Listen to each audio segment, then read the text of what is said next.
កាមេរ៉ាសុវត្ថិភាពមួយនេះអាចកែប្រែពេលយប់ឲ្យទៅជាពេលថ្ងៃបាន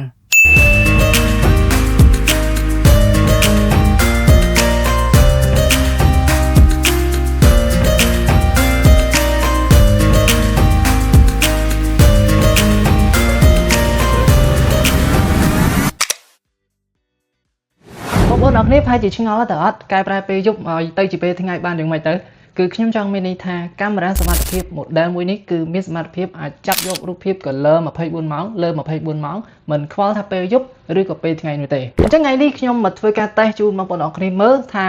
តើ color ពេលយប់និងពេលថ្ងៃវាពិតជា color មែនអត់ Let's go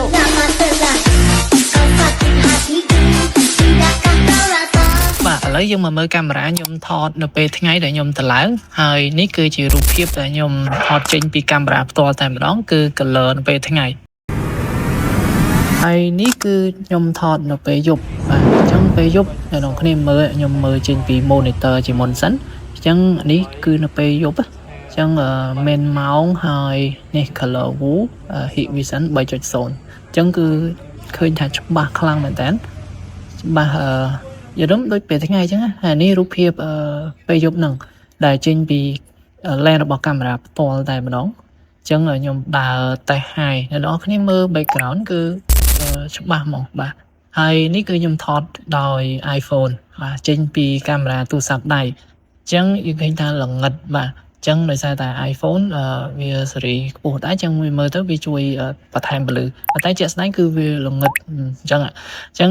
ខាងក្រោមនេះគឺជាកាមេរ៉ាដែលថតចេញពីកាមេរ៉ាសុវត្ថិភាព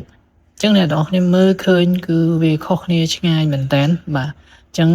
លទ្ធផលរូបភាព color view 3.0 នេះគឺស្ទើរតែគួរឲ្យជឿតែម្ដងអូខេអញ្ចឹងខ្ញុំមកធ្វើការបកស្រាយថាតើហេតុអីបានជាកាមេរ៉ាមួយនេះអាចធ្វើឲ្យពេលយប់ដែលល្ងិតមិនសូវជាមានពន្លឺតែអាចធ្វើឲ្យមានរូបភាពចេញជាវីដេអូឬរូបភាពហ្នឹងគឺ color ច្បាស់ដូចថ្ងៃអញ្ចឹងដោយសារតែមានបច្ចេកវិទ្យាមួយដែលជាគោលនោះគឺគេហៅថា AI ISP អញ្ចឹងវាគឺជាបច្ចេកវិទ្យាមួយដែលប្រើប្រាស់ AI ដើម្បីជំនួយមានន័យថា AI គឺវាធ្វើការសិក្សាជំនួយទៅនឹងសម្គាល់ទៅលើ object មានដូចជាឡានមនុស្សឬក៏វត្ថុសម្ភារៈដែលកាមេរ៉ានេះចាប់បានគឺវាសិក្សាជំនួយនៅពេលដែលខ្វះពន្លឺនៅពេលហ្នឹងទៅគឺវាអាចសម្គាល់បានថាជាវត្ថុអ្វីឬក៏ជា object អ្វីអញ្ចឹងបច្ចេកវិទ្យាចម្បងរបស់គេគឺ AI ISP នេះគឺជាចំណុចទី1ក្នុងបច្ចេកវិទ្យាគោលដែលគេធ្វើឲ្យចេញជារូបភាពដ៏គួរឲ្យភ្ញាក់ផ្អើលមួយនេះហើយមូលហេតុមួយផ្សេងទៀតនោះគឺដោយសារតែ F1.0 នេះគឺជាការបើកនៅ sensor កាមេរ៉ាដែលវាអាចអនុញ្ញាតឲ្យពន្លឺដែលចូលទៅក្នុង sensor របស់កាមេរ៉ានោះបានច្រើន F នេះគឺមានន័យថាជា aperture អញ្ចឹងវាអាចបើក sensor មុខកាមេរ៉ាហ្នឹងឲ្យពន្លឺចូលទៅវាបានច្រើនមែនតើអញ្ចឹង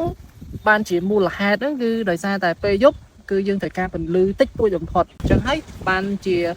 combine ជាមួយនឹង AI ISP ទៅធ្វើឲ្យរូបភាពចេញមកគឺមាន color មានពន្លឺច្បាស់គ្រប់គ្រាន់តែម្ដងហ្នឹងគឺដោយសារតែការជំនួយរបស់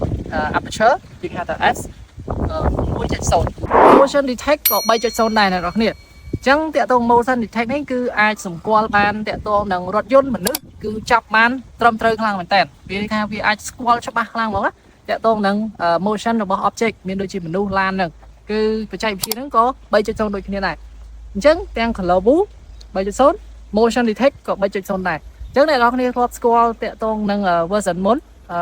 motion detect គឺ 2.0 ទេអញ្ចឹងតាក់ទងនឹងការចាប់ក៏មានល្បឿនយឺតជាងហើយនឹងសម្គាល់បានក៏ត្រូវដែរប៉ុន្តែគ្រាន់តែថាគេ upgrade មកបន្ថែមទៀតវាកាន់តែលឿនហើយត្រឹមត្រូវបានកាត់បន្ថយភាពខុសច្រើនមែនតើ